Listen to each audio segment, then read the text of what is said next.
It's my mom's birthday, and since we're live and she's probably watching, happy birthday, Mom. So about 5 or 6 years ago, when I was still living in New York City, I visited a friend of mine. His name is Brian Collins, and he was the chief creative officer at Brand Integration Group, which was then the brand agency arm of Ogilvy and Mather at the time. And he just wanted me to come and see the office and show me some of the work that they were doing. And he was showing me some logo explorations that we're doing for a client. And all of a sudden, a designer comes into the room with more sketches of logos and shows him to Brian. And Brian goes through them. And all of a sudden, he stops on one and he says, "Oh my God, that is so stupid." And the designer's eyes just lit up as if Steve Jobs had come down the chimney on Christmas Eve and handed him an iPad 2. And I thought, wow, what a crappy thing to say, but all right, you're the chief creative officer, so you must know what you're talking about. And I think Brian noticed my look, and he turned to me and said that he explained that his designers love it when he says something is stupid, because it means that they've shown him something unexpected, something that surprised him that in theory was wrong. So I really like that idea of addressing something as stupid with another kind of connotation. In the late 1970s, Carlo M. Cipolla, an economics professor at Berkeley, he wrote an essay titled The Basic Laws of Human Stupidity. And he established 5 laws, but I'll just show you the third law in which he describes what a stupid person is. So in case you're blocked by a column, a stupid person is a person who causes losses to another person or to a group of persons while himself deriving no gain and even possibly incurring losses. So basically, stupid people create losses for themselves and for others. And to illustrate this, he created a very simple diagram where on the x-axis, the x-axis represents the gain or loss to oneself, the y-axis represents gain or loss to others. So there is just a quick reminder. In the top right quadrant, he places intelligent people. These are the people that that create social, economic, political, cultural changes, and in the process of that, they generate gains for themselves. And this is, arguably the quadrant that you want to be in. And in other words, these are the people that get invited to the main TED conference.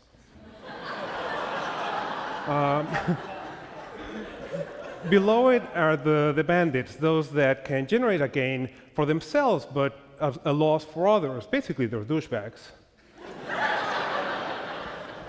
Opposite to the bandits are the helpless people, those that can generate a gain for others, but one way or another, they cannot generate a gain for themselves. You could call them unselfish, but they're just helpless, really. In the bottom left quadrant are the stupid people, and again, these are the people that generate a loss for themselves or for others. And clearly, no one wants to be called stupid. This is not the quadrant you want to be in.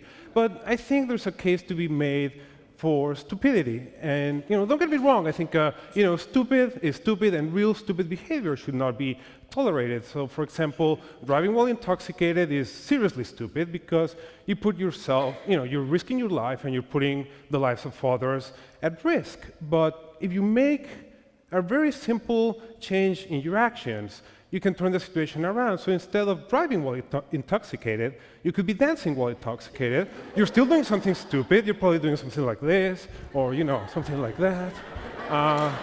So you embrace that stupidity, but your friends in the bar, they're laughing their ass off. So all of a sudden, you have created a memory for them. You've created a gain for others. So. It's not that you have to be doing shots of Jägermeister to embrace stupidity. The thing with stupidity is that we all have it in us, as opposed to what we consider traditionally as brilliance or creativity or genius. We're not all Steve Jobs, we're not all Steven Spielberg or Nicholas Negroponte or whatever, but we all think stupid things. But we just suffocate them because we're so afraid of being labeled as stupid, and that's a real shame because stupidity can lead to creativity. So if you stay away from real stupid behavior and just position yourself closer to the center of the diagram, that stupidity can cross over into creativity and turn stupidity into creativity.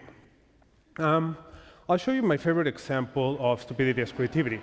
Mike Judge, he's the creator of Beavis and Butthead and King of the Hill, and director of the fantastic Office Space.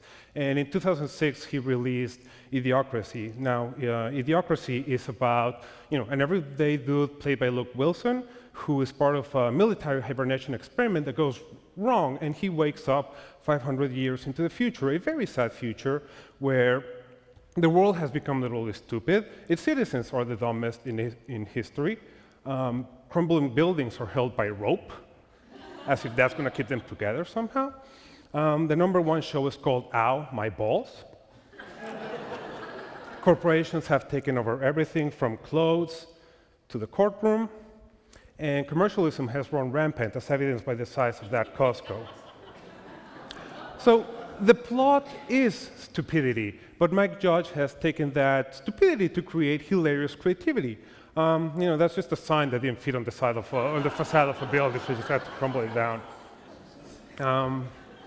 The president of the USA is an ex-wrestler, an ex-porn star, and he wears really major bling. He presides over the House of Representatives. And the biggest corporation, Brando, they make kind of like a Gatorade-like drink, and they have taken over everything because, as it says there, it's got electrolytes, which is what cows crave, it's what plants crave, it's what babies crave. It's even what cars crave in a car wash. And cultural institutions like the Museum of Art have been replaced by the Museum of Fart. So that's one example of stupidity as creativity.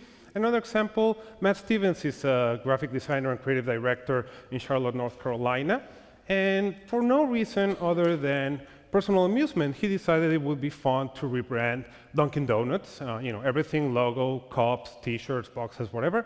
And he put it up on his blog as, he titled it Daydream Rebrand, redesigning Dunkin' Donuts.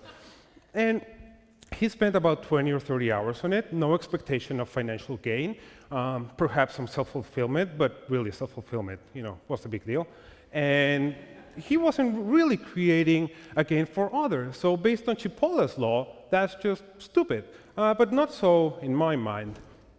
We run a blog called Brand New, and every day we post a critique of corporate or brand identity. So if a company like Walmart or most recently Starbucks redesigns their logo, we put it up and we cover it. We have a modest traffic and following. I mean, we have 1 million page views a month, which I'm not showboating, but that's just the facts. And since 2008, we've run an April Fool's joke where we do a fake redesign of a company. In 2009, we did Verizon, which was done by London-based Johnson Banks. And Michael Johnson, being British and not so familiar with Verizon, he thought that it was pronounced Verizon. So he did this whole campaign around of it being very this and very that. So when I explained to him that, hey, Michael, it's called Verizon, actually, he said, oh, bugger, it's okay, it's just fake work, no one cares anyway. So for 2010, it was March, and I had nothing. And April Fool's came closer, and I still had nothing. And early in March, Matt has sent me an email saying, "Hey, Armin, here's my Dunkin' Donuts stuff. Just check it out. Look at it, whatever." And he wasn't expecting anything. He knew that we don't post fake work on Brand New, so he just sent it to me. So 1 week closer to April Fool's, I just thought, oh, we have nothing. So I remembered Matt, and I emailed him and I said, "Matt, do you have many people looked at your blog post?" He said, "No, not many." So I asked him to take it down, and then we repurposed that as our own April Fool's for that year. So what we did was that I asked Matt to create a fake post on his blog about being hired by Dunkin' Donuts to recreate Donkey, the Dunkin' Donuts mascot, as well as some lettering. And on our end, we just treated it as business as usual.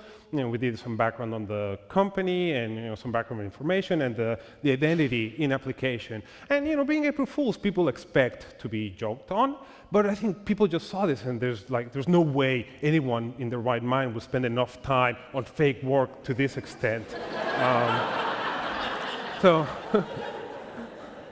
that was kind of like the crowning moment of the whole thing, just like that great Sprinkles T-shirt. So Matt, he didn't make any money off of that. I didn't pay him, that's for sure. But he has certainly gained some exposure and even commissions from the Salvation Army and Facebook, and gotten some speaking engagement opportunities and other opportunities in the design industry. Now we just need someone to make that Sprinkles T-shirt. Another example, David Schwen, he's a designer in Minneapolis, and he created a series of prints called type sandwiches. So what type sandwiches is popular sandwiches whose ingredients are re-rendered just in the Helvetica typeface and in the appropriate color palette. Now, it doesn't sound too exciting. It even sounds stupid when I tell it to you, but the result is pretty fantastic. So, you have your burger, your Cuban sandwich, s'mores, it is a sandwich, Philly cheesesteak, and your Reuben. So just to be clear, I'm not a blind advocate for any stupid mashup of things. There are still things that are stupid. There are really stupid ideas out there. The font Comic Sans, font Comic Sans. But I'm not here to actually pile on Comic Sans. I think as a font, it's fine. Its original context made sense. The problem is that it gets when it's used in the wrong context. And oh my God, it's so overused in the wrong context. So I'll give you one more example. When LeBron James announced that he was leaving the Cleveland Cavaliers to join the Miami Heat, he pissed off a lot of people, including his former boss, Cavs majority owner Dan Gilbert. So we can debate whether that was stupid or not, but where my case comes in is that Gilbert, the owner, wrote a very angry open letter on the Cavs official website, just completely denouncing LeBron. And you can tell he's really pissed with the all caps and bold. And the problem was that he was claiming that they were going to get a championship before LeBron does. And by the way, the Cavs are dead last in the NBA right now. But he said it all in like bubbly, super friendly Comic Sans. It's as if Strawberry Shortcake told you to fuck off.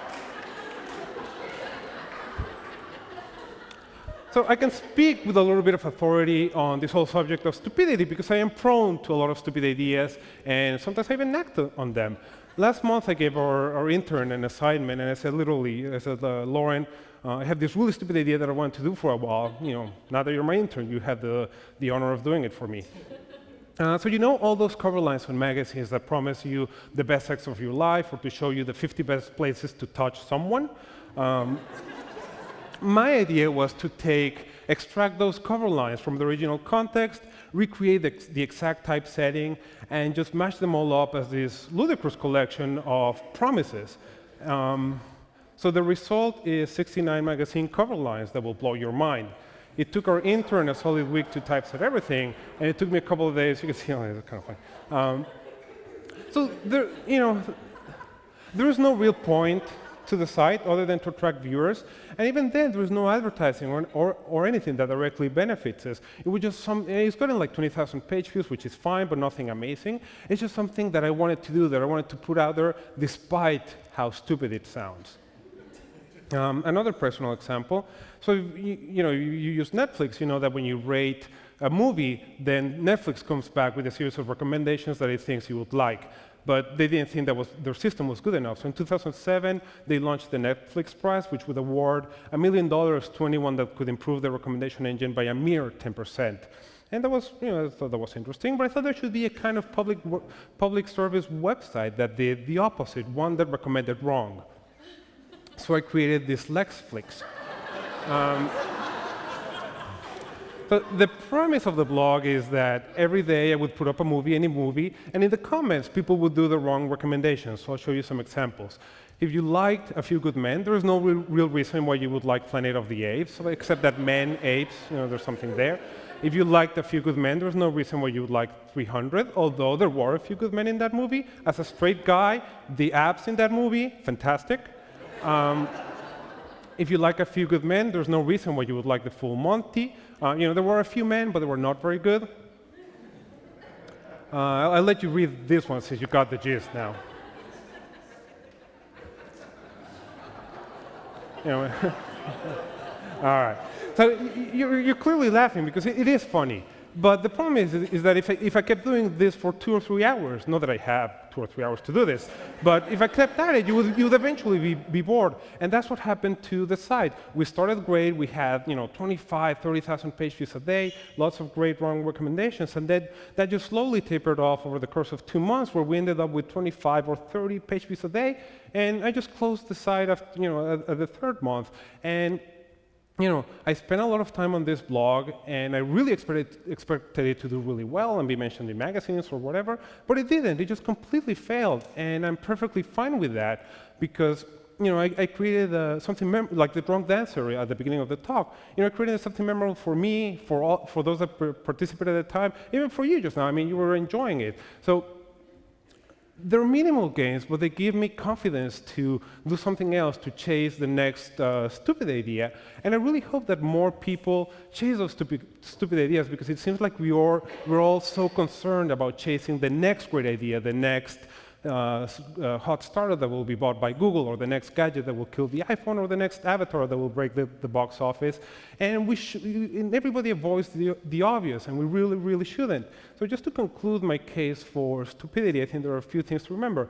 With great stupidity comes great responsibility. It's easy to talk about acting on stupidity, but it's also responsible not to state the obvious. I mean, you can't do harm. Don't do anything that would cause you, your family, your friends, any kind of physical, emotional, or financial damage. It's just not cool. One is considered stupid until proven creative. And I think practice makes perfect. You have to voice as many stupid ideas as you can, execute as many as possible, and get them in front of people. Let others decide when stupidity has crossed over into creativity, or even when stupidity remains stupid. I mean, you're already considered stupid, so what's there to lose? Just go for it. And finally, stupid is as stupid does. Not to sound like some cheesy motivational speaker, but you have to be yourself. You can't be afraid of thinking stupid thoughts. That's who you are. And I'm sure you're all brilliant, but I haven't met all of you, but from what I can tell. So you have to really allow yourself to go down those stupid rabbit holes, to chase those stupid ideas, to let those stupid ideas come to you. You can't suffocate them for fear of what others will think. You just have to think stupid. So thank you.